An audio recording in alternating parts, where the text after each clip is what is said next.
Our universe has been evolving for 13.8 billion years.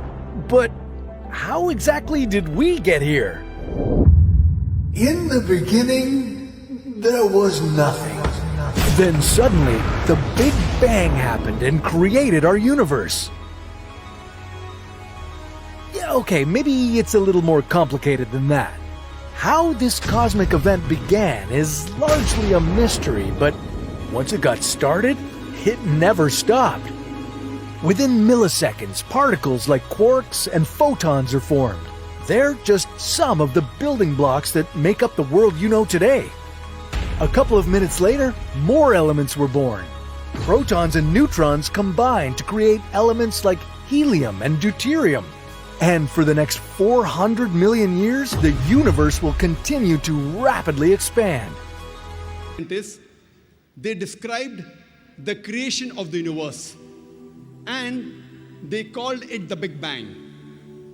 And they said that initially our universe, it was a primary nebula. Then there was a Big Bang. There was a secondary separation which gave rise to galaxies, the stars, the planets, the sun, the moon, and the earth on which we live. This they call as the Big Bang. The glorious Quran mentions this in a nutshell 1400 years ago in Surah Anbiya, chapter number 21, verse number 30, the ayah I started my talk with. And it says, Avalam yara lazina kafaru. Do not the unbelievers see anna samawati wal arda kanat ratka fataknahuma, that the heavens and the earth were joined together and we clove them asunder. This verse of the glorious Quran speaks about the Big Bang in a nutshell 1400 years ago, which science has discovered recently. Hardly 30 years back, 35 years back. The glorious Quran says in Surah Fussilat, chapter number 41, verse number 11, moreover, he comprehended in his design the sky when it was smoke, and said to it and the earth, come ye together willingly or unwillingly, and they said, we come in willing obedience. Allah subhanahu wa ta'ala says that he said to the sky when it was smoke, come ye together along with the earth willingly or unwillingly, and they said, we come together in willing obedience. Today the scientists, they tell us that initially the celestial matter of the universe, it was in the form of gas. And the Arabic word used in this verse of Surah Fussilat chapter 41, verse number 11 is dukhan. Dukhan does not merely mean gas, it specifically means smoke. And today scientists say that smoke is a more closer and more scientific as compared to gas, because that time it was hot. Imagine, the Quran mentions 1400 years ago, which we discovered recently, that the initial celestial matter of the universe, it was in the form of smoke. The expansion of the universe in the Quran, which was revealed 14 centuries ago at a time when astronomy was still primitive. The expansion of the universe is described by the Creator in the following verse.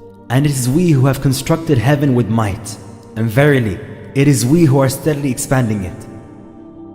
Quran chapter 51 verse 47. The word heaven is used in various places in the Quran and is referring to space and the wider universe. Until the dawn of the 20th century, the only view prevailing in the world of science was that the universe had a constant nature and it had existed since infinite time. However, modern research, observations, and calculations carried out by means of modern technology have revealed that the universe in fact had a beginning and that it constantly expands.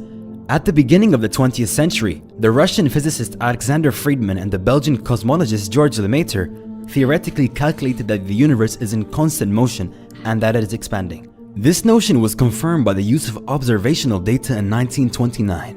While observing the sky with a telescope, Edwin Hubble, the American astronomer, discovered that stars and galaxies were constantly moving away from each other.